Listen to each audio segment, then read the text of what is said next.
Hey everyone, today I thought we'd take a closer look at the scriptural expression, the Son of Man.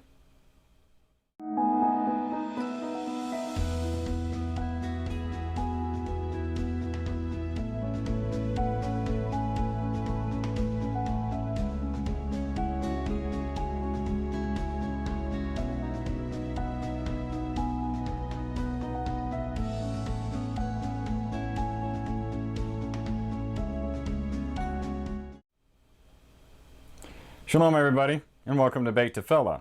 I've been hearing some arguments lately about some verses in the Tanakh that some people are positive still point to this New Testament Messiah. One of those verses is the Son of Man verse in the book of Daniel, chapter 7. So let's read that verse real quick. Daniel 7:13. I was looking in the night visions, or he was having a vision at night, and saw one like the Son of Man coming with the clouds of the heavens. And he came to the Ancient of Days, and they brought him near before him. People seem to think this is describing a New Testament Messiah, and it is certainly not, as we'll easily see as we go through this. First, we need to understand that this is a vision, in a series of visions that Daniel was having at the time, and he was seeing all sorts of extraordinary beasts and all sorts of different things, and he was describing what he was seeing in the visions to the best of his ability, and we'll see as we go through this, some of this sounds kind of crazy, but it was a vision after all, it wasn't reality. So let's put this particular vision on hold for a few minutes as we examine some other Tanakh verses with the phrase Son of Man in them. Numbers 23:19. El is not a man to lie, nor a son of man to repent. So that's a huge clue that he never came in the flesh as a Messiah. And as far as the Son of Man being exalted, well, let's hear this from Job 25:6. How much less man a maggot, and a son of man a worm? Psalm 144:3. Yahuwah, what is man that you should know him, or son of man that you should think of him? Isaiah 56:2. Blessed is the man who does this, and the Son of Man who lays hold on it, guarding the Sabbath lest he profane it, and guarding his hand from doing any evil. Jeremiah 49:18. As in the overthrow of Sodom and Gomorrah and their neighboring cities, declares Yahuwah, no one shall dwell there, nor would a son of man sojourn in it. So by reading these, I think we can easily see that Son of Man is a Hebrew idiom that simply means mortal or human, just a human man. In fact, the JPS uses the word mortal in place of the expression, the Son of Man. Now, Elohim calls the prophet Ezekiel Son of Man over 90 times. I think it's 93 times he refers to him as such. Here's an example. Ezekiel 2:1, and he, which is Elohim, said to me, Son of man, stand on your feet so that I speak to you. So if Daniel was somehow suggesting that Son of Man was a Messiah figure, is that what Elohim was suggesting of the prophet Ezekiel as well? Hardly. Elohim was addressing Ezekiel as merely a mortal or a human man. When Nebuchadnezzar had his dream of the statue, it wasn't really about a statue. The statue represented something else in his dream.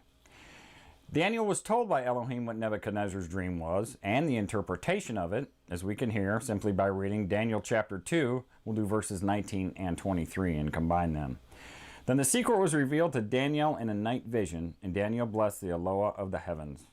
I thank you and praise you, O Elohim of my fathers. You have given me wisdom and might, and have now made known to me what we asked of you, for you have made known to us the sovereign, or Nebuchadnezzar's matter, or his dream. So let's get back to Daniel and his Son of Man account in chapter 7 so we can find out exactly who he is speaking of or referring to. Let's read it in context and take special notice of the words rulership and reign as we are hearing them in context, because it's going to come into play here in a couple minutes. Daniel 7:13-14. I was looking in the night visions and saw one like the Son of Man coming with the clouds of the heavens. And he came to the Ancient of Days, which is Elohim, and they brought him near before him. And to him was given rulership and preciousness and a reign, that all people, nations, and languages should serve him. His rule is an everlasting rule which shall not pass away, and his reign that which shall not be destroyed. Now, as I said earlier, we need to remember that this was a vision that Daniel had. In visions, things are seen that will quite often represent other things. You're not looking at exactly what really is. You're looking at something that stands for something else. Let's take special note that Daniel said he saw one like the Son of Man.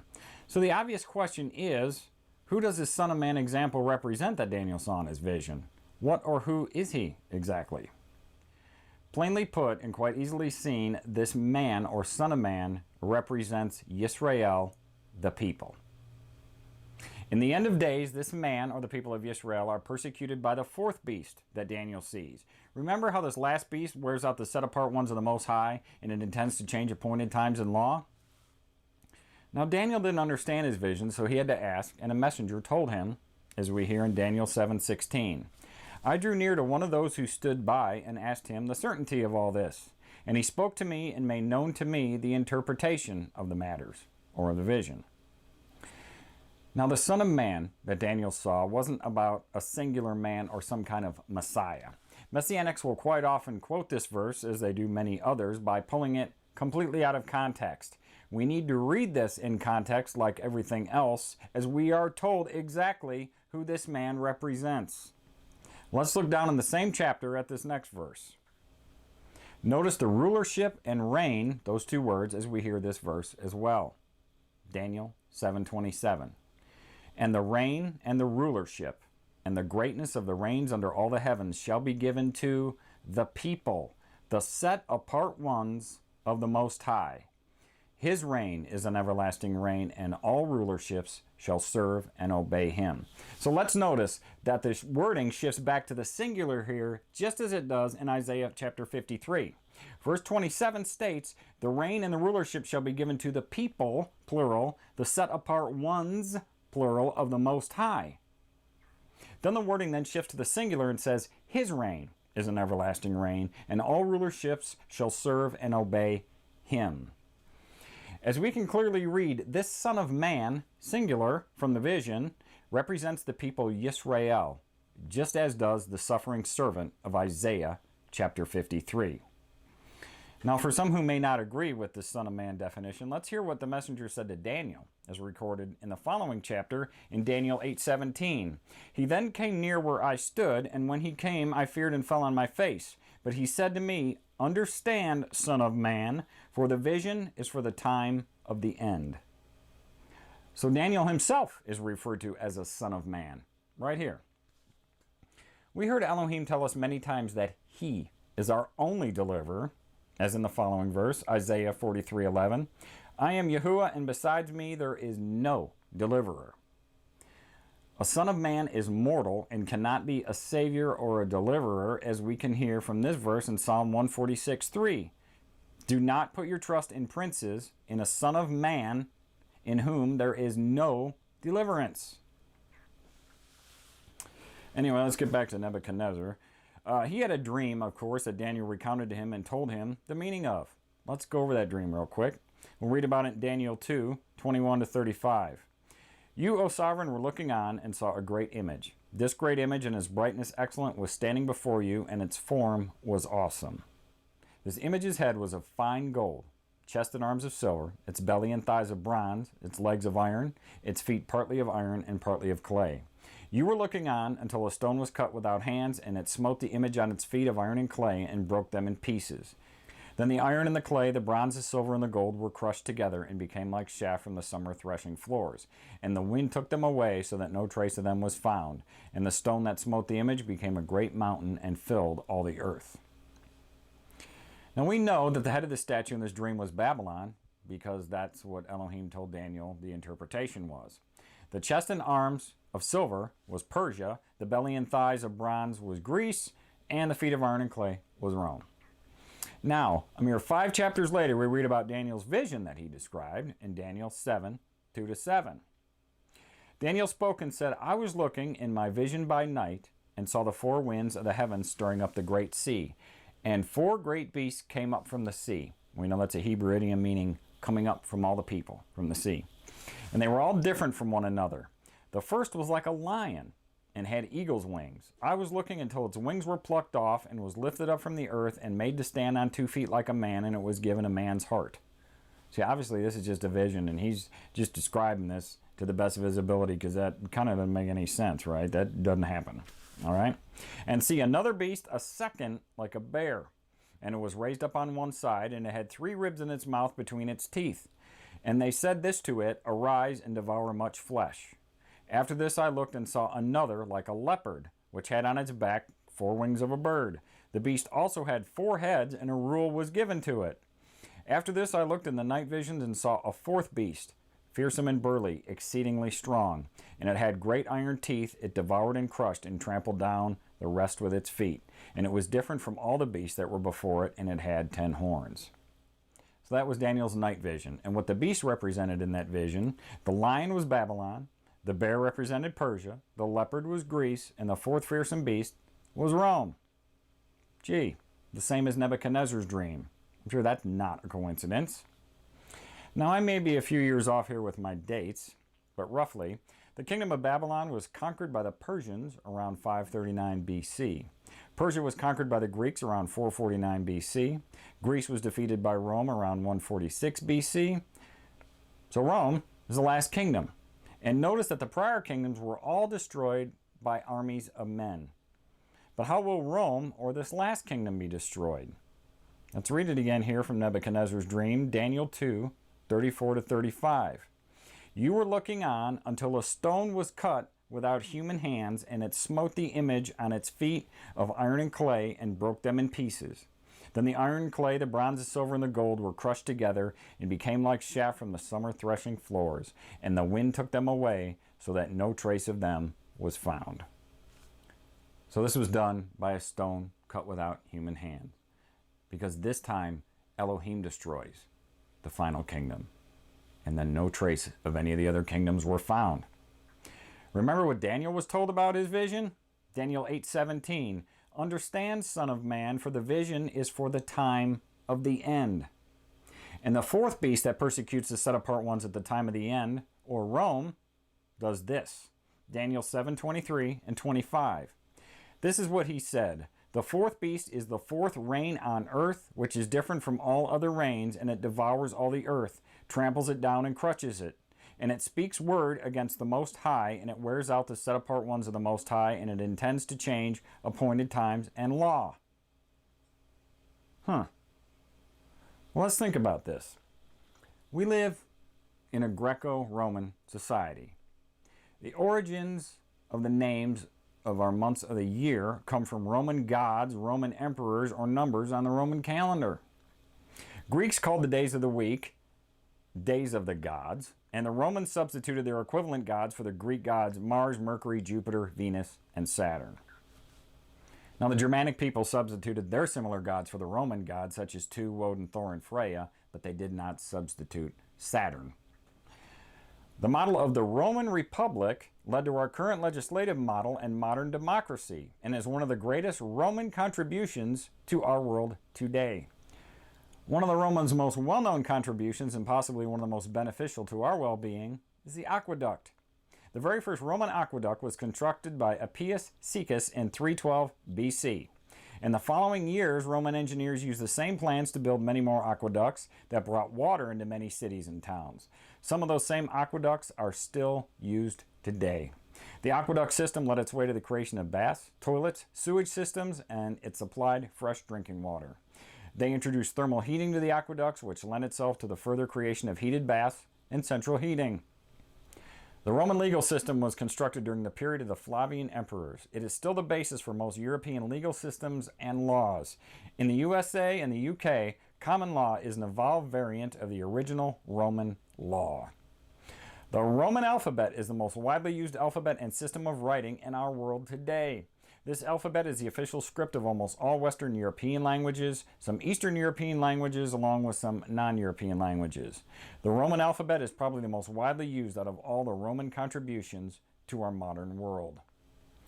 Today, as we know, a huge percentage of our population is easily distracted by entertainment and media of all types. Theaters, concerts, and sporting events are all Roman contributions to the modern world. The Roman leaders easily recognized that a large percentage of unoccupied people was a serious threat to their power. With their development of mass entertainment, their citizens were assured to stay busy and occupied. The Roman Catholic Church, headquartered at the Vatican in Rome today, has changed times and laws for over 1,000 years. They are the biggest religion on earth, reigning queen over lawless Christianity and all of her harlot daughters. They led the world into praying to Mary and the saints and gave us this messianic God-man and all of its rituals and its incorporated pagan holidays that Elohim never delivered to us. Once again, Daniel 7:25, and it speaks words against the Most High, and it wears out the set-apart ones of the Most High, and it intends to change appointed times and law. Well, it most certainly has. The end of days. Time is almost up. And according to Daniel's vision, when time is up, in Daniel 7:27, the reign and the rulership and the greatness of the reigns under all the heavens shall be given to the people, the set-apart ones of the Most High, the children of Yisrael. As we talked about in past videos, the end times children of Yisrael will look just like the original children of Yisrael who were led out of Egypt by Yahuwah through Moses. They would learn and keep all of Yahuwah's Torah and take hold of his entire covenant and make that their way of life.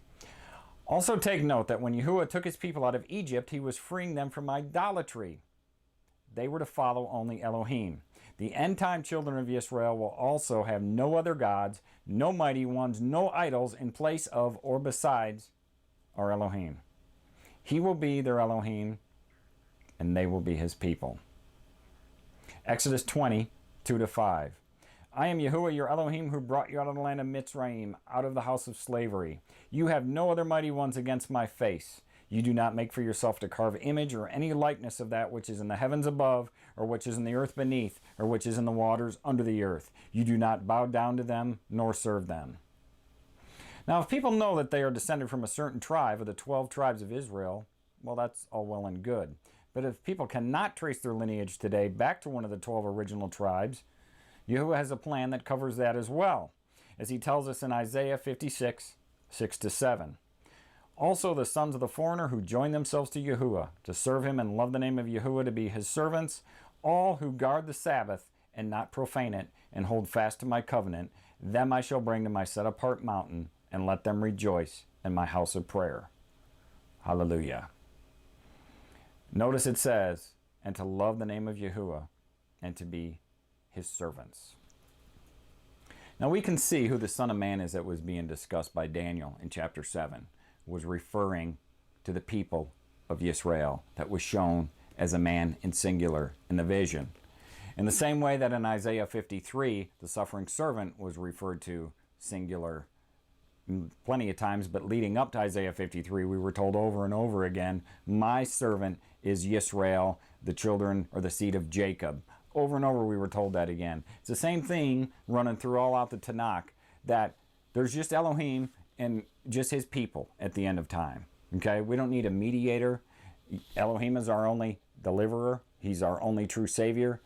That's all we've got. That's the whole theme that runs completely through the Tanakh. And the worst thing you can do is be in idolatry, because that's what Elohim divorced and scattered his people for. We have to make sure that we are following only Elohim. We're not following any laws of man. We do not add to his word. We do not subtract from his word. We follow the word that he gave us. Okay? So, I hope this video blessed you and it maybe brought you some deeper understanding.